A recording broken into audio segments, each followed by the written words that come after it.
Hello student, আজকে আমরা আলোচনা করব ক্লাস 11 কেমিস্ট্রি। তো ক্লাস 11 কেমিস্ট্রি প্রথম চ্যাপ্টারটি আলোচনা করব। তো এই প্রথম চ্যাপ্টারে যেটি রয়েছে রসায়ন বিজ্ঞানের প্রাথমিক ধারণা। রসায়ন বিজ্ঞানের প্রাথমিক ধারণার একটি টপিক আজ আলোচনা করব, সেটি হলো তুল্যাঙ্ক ভার। তো তুল্যাঙ্ক ভার বলতে কি বোঝায়? তুল্যাঙ্ক ভার বলতে বোঝায় কোনো মৌলের যত ভাগ ওজন 1 ভাগ হাইড্রোজেন বা 8 ভাগ ওজন অক্সিজেন বা 35.5 ভাগ ওজনে ক্লোরিনের সঙ্গে যুক্ত হয়ে যৌগ গঠন করে, অথবা ওই পরিমাণ হাইড্রোজেন, অক্সিজেন, ক্লোরিন কোনো যৌগ থেকে প্রতিস্থাপন করতে পারে, ততভাগ ওজনের সংখ্যাটিকে ওই মৌলের তুল্যাঙ্ক ভার বলা হয়। তাহলে তুল্যাঙ্ক ভার বুঝতে হলে কয়েকটা এক্সাম্পল নিতে হবে। ধরো এখানে এক্সাম্পল হিসেবে কপার অক্সাইড আমরা নিলাম। তো কপারের অ্যাটমিক ওয়েট আমরা জানি 63.5 এবং তার সঙ্গে অক্সিজেনের অ্যাটমিক ওয়েট আমরা জানি 16। তাহলে এখানে সংকেত থেকে বোঝা যাচ্ছে যে কপারের সঙ্গে অক্সিজেন যুক্ত আছে, তার মানে অক্সিজেন 16 ভাগ অক্সিজেন যুক্ত আছে 63.5 ভাগ কপারের সঙ্গে। তাহলে এখানে লিখতে পারি যে 16 ভাগ অক্সিজেন যুক্ত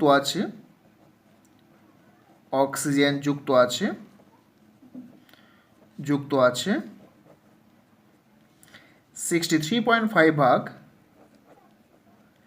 কোপারের সাথে, সিউ কোপারের সাথে এর সাথে। তাহলে ডেফিনেশন অনুসারে 8 ভাগ অক্সিজেন যুক্ত থাকবে কত ভাগ মৌলের সঙ্গে, সেই ভাগটা হবে ওই মৌলের তুল্যাঙ্ক ভার। তাহলে আমরা লিখতে পারি যে 1 ভাগ অক্সিজেন যুক্ত থাকবে 63.5 আপন 16। 8 ভাগ অক্সিজেন যুক্ত থাকবে কত? 63.5 আপন 16 ইন্টু 8। তাহলে এখানে 2 আসবে, দ্যাট ইজ 63.5 2 দিয়ে ভাগ করলে এখানে কত মান আসবে? মান আসবে 31.75। তাহলে এখানে দাঁড়ালো যে কোপারের তুল্যাঙ্ক ভার 31.75। তাহলে লিখতে পারি কোপারের তুল্যাঙ্ক ভার ইজ ইকুয়াল টু 37.5 এইটা। তো একই রকমভাবে আমরা ধরো FeCl3 ফর একটা এক্সাম্পল। তাহলে এখানে দেখো আয়রনের সঙ্গে 3টে Cl যুক্ত আছে। তাহলে কতটা আয়রন কতটা Cl এর সঙ্গে যুক্ত থাকবে? প্রতিটা Cl এর অ্যাটমিক ওয়েট আমরা জানি 35.5। আয়রনের অ্যাটমিক ওয়েট জানি 56, প্রায় 56। তাহলে এনে লিখতে পারি 3টে Cl আছে, তাহলে 3 ইন্টু 35.5 ভাগ Cl যুক্ত থাকে 56 ভাগ আয়রনের সঙ্গে এপির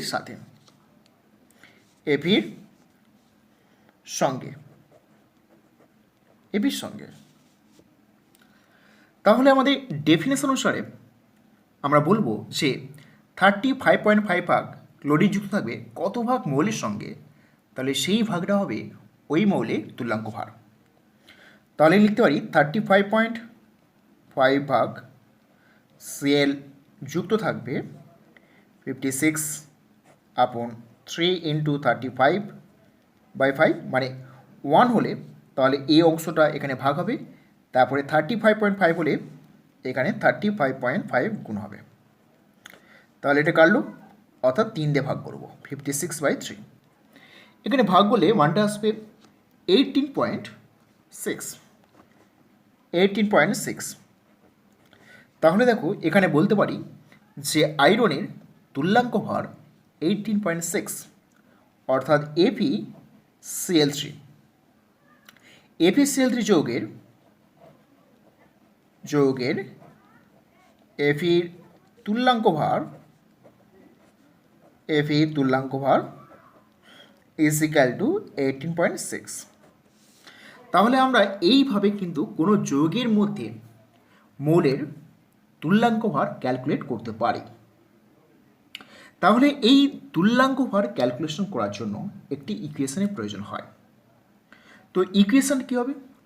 ইকুয়েশন জানার আগে আমাদের জানতে হবে যোজ্যতা বলতে কী বোঝায়।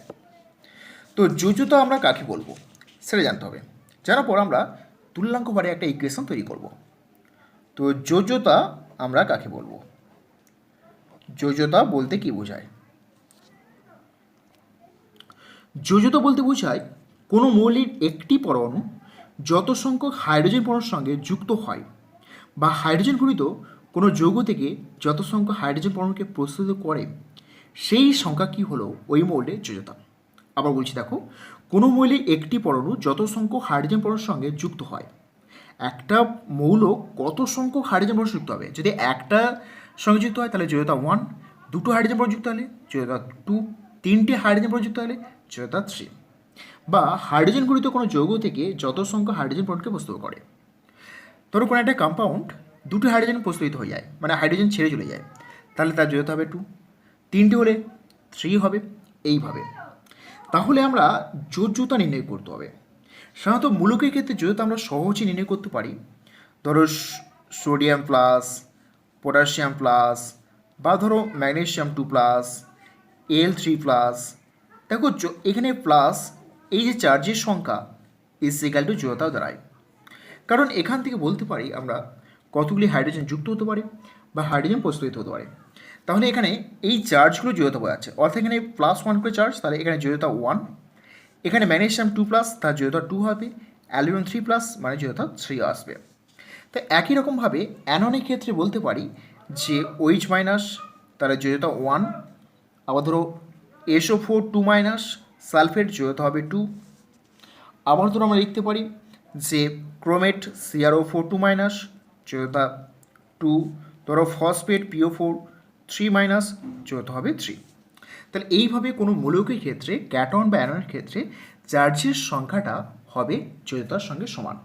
তাহলে চার্জের মানটা হবে যোজ্যতার সমান। তাহলে এইবার যোজ্যতা থেকে আমরা তুল্যাঙ্ক ভারের একটা ইকুয়েশন তৈরি করতে হবে। তাহলে দেখো, আমরা তুল্যাঙ্ক ভারের ইকুয়েশন তৈরি করার জন্য আমরা যোজ্যতার কনসেপ্টটা পেলাম। তো আমরা ধরে নিই কোনো একটা মৌলের সঙ্গে ধরো V সংখ্যক হাইড্রোজেন অ্যাটম যুক্ত আছে। ধরে নিচ্ছি কোনো একটা যৌগের সঙ্গে, ধরি কোনো মৌলের সঙ্গে V সংখ্যক হাইড্রোজেন যুক্ত আছে। V সংখ্যক হাইড্রোজেন পরমাণু যুক্ত আছে। হাইড্রোজেন পরমাণু যুক্ত আছে, এটা আমি ধরে নিচ্ছি। তাহলে কত সংখ্যক হাইড্রোজেন পরমাণু যুক্ত থাকবে সেটা কিন্তু যোজ্যতা। তাহলে লিখতে পারি আমরা প্রথম যে তুল্যাঙ্ক ভারের ডেফিনেশন দিয়েছিলাম যে 1 ভাগ ওজন হাইড্রোজেনের সঙ্গে যত ভাগ কোনো মৌল যুক্ত থাকবে সেই সংখ্যা হবে ওই মৌলের তুল্যাঙ্ক ভার। তাহলে একটা হাইড্রোজেনের অ্যাটমের ওয়েট হচ্ছে 1 গ্রাম।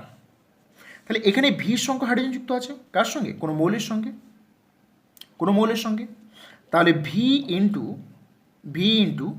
1 ভাগ হাইড্রোজেন যুক্ত আছে, হাইড্রোজেন যুক্ত আছে ধরো A ভাগ মৌলের সঙ্গে।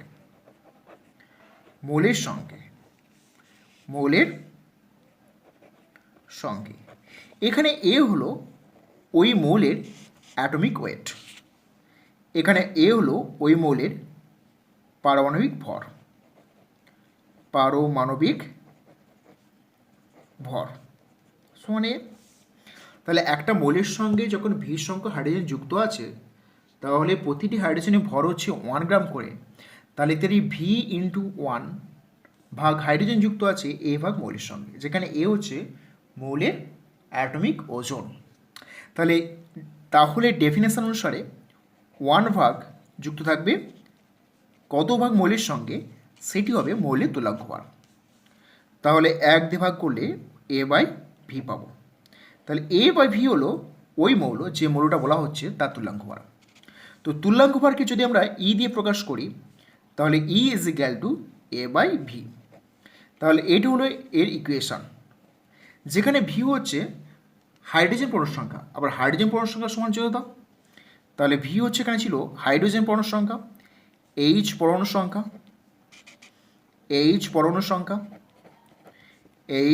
সংখ্যা, এখানে ছিল সংখ্যা।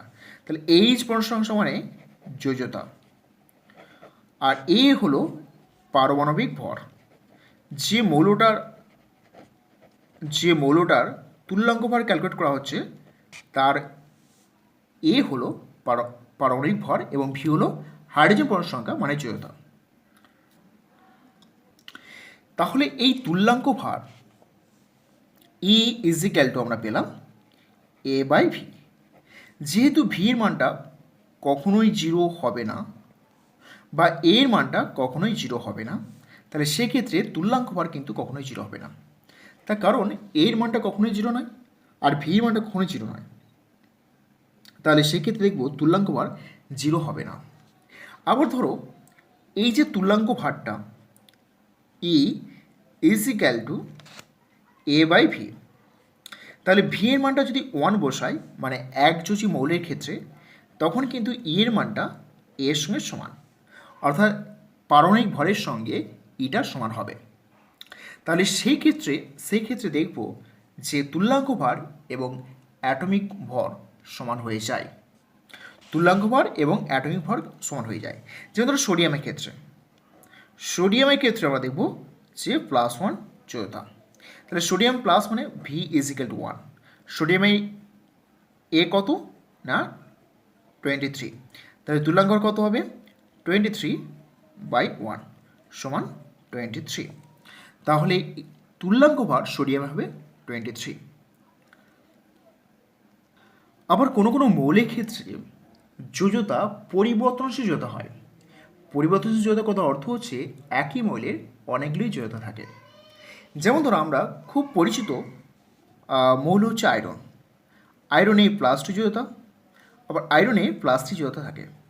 তাহলে সেই ক্ষেত্রে যখন পরিবর্তনশীল যোজ্যতা থাকে, তাহলে এই ক্ষেত্রে মৌলের তুল্যাঙ্ক ভার কিন্তু নির্দিষ্ট নয়, তুল্যাঙ্ক ভারটাও পরিবর্তিত হবে। তার কারণ দেখো এখানে E = মৌল একই আছে, মৌল যেহেতু একই আছে তাহলে অ্যাটমিক ওয়েট একই থাকবে 56। এখানে যোজ্যতা +2 আছে, তার 2 দিয়ে ভাগ করলে এইটা আসবে। আর এখানে ক্ষেত্রে E = 56 হবে, 3 দিয়ে ভাগ করলে এইটা আসবে। তাহলে দেখো এখানে তুল্যাঙ্ক ভারটা যেহেতু A ফিক্সড, তাহলে প্রপোর্শনাল টু 1/V, অর্থাৎ V এর সঙ্গে মানে যোজ্যতার সঙ্গে এটা কিন্তু নির্ভরশীল। অর্থাৎ যে সমস্ত মৌলের যোজ্যতা পরিবর্তনশীল থাকে তাদের ক্ষেত্রে তুল্যাঙ্ক ভারটা কিন্তু পরিবর্তনশীল হয়। তাহলে আবার ধরো কপারের ক্ষেত্রে, ধরো কপার Cl আর কিউপ্রাস ক্লোরাইড আর কপার ক্লোরাইড। এই ক্ষেত্রে দেখো কপারের ক্ষেত্রে +1 যোজ্যতা আর এখানে ক্ষেত্রে কপারে +2 যোজ্যতা। তাহলে এখানে দেখো তুল্যাঙ্ক ভার কিন্তু আলাদা হবে। E সমান কপারে 65.5/1 যোজ্যতা, +1 আছে 1, আর এখানে E = 63.52 যোজ্যতা। তাহলে এখানে দেখো তুল্যাঙ্ক ভারের মানটা কিন্তু পরিবর্তন ঘটছে, একটাই কারণ যোজ্যতা পরিবর্তন ঘটে বলে। অর্থাৎ একই মূল্যে অনেকগুলি যোজ্যতা থাকে, এই ভিন্ন যোজ্যতা বা পরিবর্তনশীল যোজ্যতা থাকার জন্য ওই মৌলের তুল্যাঙ্ক ভারে কিন্তু পরিবর্তন ঘটবে। তাহলে তুল্যাঙ্ক ভারের আমরা ইকুয়েশন পেয়ে গেলাম E = A/V। এবার এই সূত্রটা আমরা অ্যাপ্লাই করব বিভিন্ন আয়নের ক্ষেত্রে। যেমন মূলকের ক্ষেত্রে কি হবে, যে সমস্ত মূলকের ক্ষেত্রে তুল্যাঙ্ক ভার আমরা কি করে ক্যালকুলেট করব। তাহলে মূলকের ক্ষেত্রে আমরা দেখব যে E হচ্ছে ইকুইভ্যালেন্ট ওয়েট বা তুল্যাঙ্ক ভার A/V। তো মূলকের ক্ষেত্রে আমরা দেখব যে এদের তুল্যাঙ্ক ভার কী হবে। এ হচ্ছে মূলকের ওজন অথবা মূলকের সংকেত ওজন। এ হলো ওয়েট, তো এ মৌল থাকলে অ্যাটমিক ওয়েট, মূল থাকলে মূলকের সংকেত ওজন, তাহলে হবে মূলকের সংকেত ওজন। ভি হচ্ছে মূলকের জড়তা, তাহলে হবে মূলকের যোজ্যতা। মূলকের যোজ্যতা। এখন মূলক কাদের বলা হয়? মূলক বলতে এখানে ক্যাটন এবং অ্যানন, অর্থাৎ দুই বা ততোধিক অ্যাটমগুলো পরস্পর যুক্ত হয়ে যে ক্যাটন অ্যানন তৈরি করে তাদের আমরা মূলক বলবো। যেমন ধরো সালফেট SO4, দেখো SO4-এ এখানে মোট 5টা অ্যাটম আছে, সালফার এবং অক্সিজেন মিলে 5টা অ্যাটম। তাহলে এরা একসঙ্গে জোটবদ্ধ হয়ে দেখো আয়ন সৃষ্টি করেছে, যে আয়নটা হচ্ছে নেগেটিভ আয়ন, তাহলে এটাকে আমরা মূলক বলবো। তো মূলকের ক্ষেত্রে এই চার্জটাই হবে এখানে যোজ্যতা, অর্থাৎ 2, যোজ্যতা ইজিক্যাল টু 2। তাহলে এই সালফেট আয়নের তুল্যাঙ্ক কত হবে? ই ইজিক্যাল টু, তাহলে সালফেটের ভর দেখো সালফার 32, অক্সিজেন 4টে আছে, প্রতিটা অক্সিজেন অ্যাটম 16 করে, আর যোজ্যতা হচ্ছে 2, তাহলে এ হয়ে গেল। এখানে সালফার 32, অক্সিজেন 4টে আছে, 4 × 16, আর এখানে 2 আছে, 2 দিয়ে ভাগ করতে হবে। যদি এখানে ভাগ করা হয় তাহলে আসবে, তাহলে কত আসবে? এটা ক্যালকুলেট করলে আসবে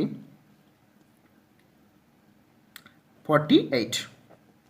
তাহলে 48 2 দিয়ে ভাগ করলে আসবে 48। তাহলে সালফেটের তুল্যাঙ্ক মান কিন্তু 48।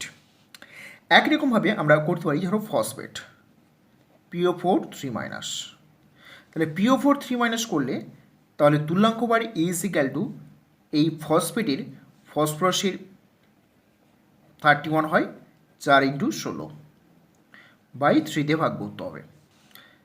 তাহলে 31 64/3, তাহলে কত হবে? এটাকে করলে দ্যাট ইজ 95/3, তাহলে ভাগ করলে 31.6 আসবে, অর্থাৎ ফসফেটের তুল্যাঙ্ক ভর হবে 31.6। তো এইভাবে আমরা প্রতিটা মূলকের ক্ষেত্রে তুল্যাঙ্ক ভর ক্যালকুলেট করতে পারি। যে কোনো মূলকের ক্ষেত্রে আমরা ক্যালকুলেট করতে পারি তুল্যাঙ্ক ভর কত হবে। যে কোনো মূলকের ক্ষেত্রে এই তুল্যাঙ্ক ভরটা আমরা ক্যালকুলেট করতে পারি। এবার আসা যাক অ্যাসিডের ক্ষেত্রে। Number 2, acid. তাহলে অ্যাসিডের ক্ষেত্রে কীভাবে E = A/V আমরা ইকুয়েশনটা অ্যাপ্লাই করব। এ হচ্ছে অ্যাসিডের ওজন, তাহলে যে অ্যাসিড হবে অ্যাসিডের ওজন, এ মানে অ্যাসিডের ওজন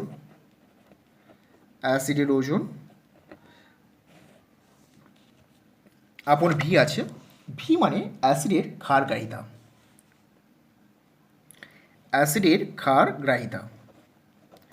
তো ক্ষারগ্রাহিতা আবার কাকে বলে? তো অ্যাসিডগুলো থেকে কতগুলি H+ উৎপন্ন করতে পারে, সেইটা হচ্ছে ক্ষারগ্রাহিতা। তো সালফ্রিক অ্যাসিড দেখো 2টো H+ উৎপন্ন করে, তাহলে ক্ষারগ্রাহিতা 2। Nitric acid 1টা।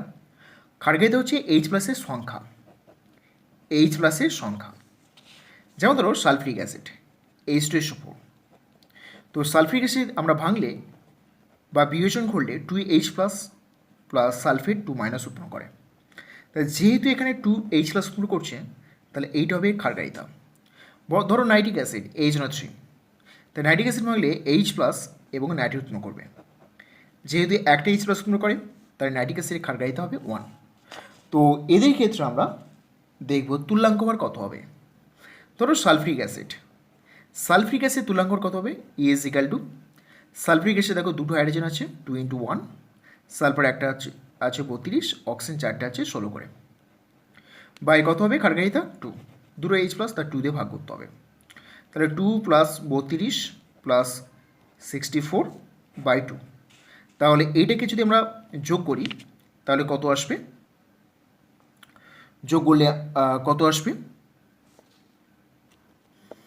যোগ করলে 98 আসবে, কারণ দেখো 2 2 4 4 4 8 আর 6 3 9, তাহলে ভাগ করলে 49। তাহলে সালফ্রিক অ্যাসিডের তুল্যাঙ্ক হবে 49। একই রকমভাবে নাইট্রিক অ্যাসিড, এই নাইট্রিক অ্যাসিডের তুল্যাঙ্ক বের করব। তাহলে নাইট্রিক অ্যাসিড তুল্যাঙ্কের সূত্র হলো অ্যাসিড কত হবে 1 প্লাস নাইট্রোজেন 14 আর অক্সিজেন 16 ইন্টু 3। তো ভাগ করো 1 দিয়ে ভাগ করো, তো 1 দিয়ে ভাগ করলে কত হবে 1 প্লাস 14 348 বাই 1। তাহলে এখানে কত হবে দেখো 8 একে 9 আর 4 যোগ করলে 3 5 6 63 বাই 1। তাহলে 63 হবে নাইট্রিক অ্যাসিডের তুল্যাঙ্ক ভার। তো এইভাবে আমরা অ্যাসিডের ক্ষেত্রে তুল্যাঙ্ক ভার ক্যালকুলেট করতে পারবো। এবার আমরা ক্ষারকের ক্ষেত্রে তুল্যাঙ্ক ভার বের করতে হবে, বা ক্ষারের ক্ষেত্রে। তো ক্ষারের ক্ষেত্রে কী হয় তুল্যাঙ্ক ভার বের করব। তাহলে ক্ষারকের তুল্যাঙ্ক ভার, তো ক্ষারকের তুল্যাঙ্ক ভার কী হবে, ওই একই সূত্র পেলাবো এ বাই ভি। তাহলে এখানে এ হবে ক্ষারকের ওজন, ক্ষারকের বা ক্ষারকের আণবিক ওজন আপন যোজ্যতা। ক্ষারক বা ক্ষারকের অম্লগ্রাহিতা, তাহলে অম্লগ্রাহিতা দিয়ে ভাগ করতে হবে। তো অম্লগ্রাহিতা বলতে বোঝায় OH মাইনাসের সংখ্যা, যতগুলো OH মাইনাস হবে সেই সংখ্যা হবে অম্লগ্রাহিতা। ধরো আমরা সোডিয়াম হাইড্রোক্সাইড বা ক্যালসিয়াম হাইড্রোক্সাইড এই সমস্ত ক্ষার রয়েছে। সোডিয়াম হাইড্রোক্সাইড, তো সোডিয়াম হাইড্রোক্সাইড ভাঙলে সোডিয়াম প্লাস আর OH মাইনাস, তাহলে একটা OH পাওয়া যাচ্ছে, তাহলে অম্লগ্রাহিতা হবে 1। ক্যালসিয়াম হাইড্রোক্সাইড এটাকে ভাঙলে ক্যালসিয়াম 2 প্লাস এবং 2 OH মাইনাস পাওয়া যাচ্ছে, যেহেতু দুটো OH মাইনাস পাওয়া যাচ্ছে তাহলে অম্লগ্রাহিতা হবে 2, তাহলে এখানে 2 অম্লগ্রাহিতা, এখানে 1। তাহলে সোডিয়াম হাইড্রোক্সাইডের তুল্যাঙ্ক ভার কত হবে, তাই E is equal to A by V. তাহলে এর মান দেখো, এ হচ্ছে ওজন sodium hydroxide, sodium 23 oxygen 16 plus 1, তাহলে ভাগ করতে হবে 1 দিয়ে, তাহলে যোগ করলে 40। সোডিয়াম হাইড্রোক্সাইড তুল্যাঙ্ক হবে 40। ক্যালসিয়াম হাইড্রোক্সাইড, তাহলে ক্যালসিয়াম 40 আর 2 ইন্টু অক্সিজেন 16 আছে প্লাস 1, দেখো অক্সিজেন 16 আছে, হাইড্রোজেন 1 প্লাস 1, এখানে 2 দিয়ে ভাগ করতে হবে। তো 2 দিয়ে ভাগ করলে কত হবে, তো 2 দিয়ে ভাগ করলে আসবে 40 প্লাস 2 ইন্টু 34 বাই 2, তার মানে এটাকে ক্যালকুলেশন করলে আসবে 37, তাই ক্যালকুলেশন করলে আসবে 37। তাহলে ক্যালসিয়াম হাইড্রোক্সাইডের তুল্যাঙ্ক ভার হবে 37। তো এইভাবে আমরা ক্ষারকের তুল্যাঙ্ক ভার ক্যালকুলেট করতে পারি।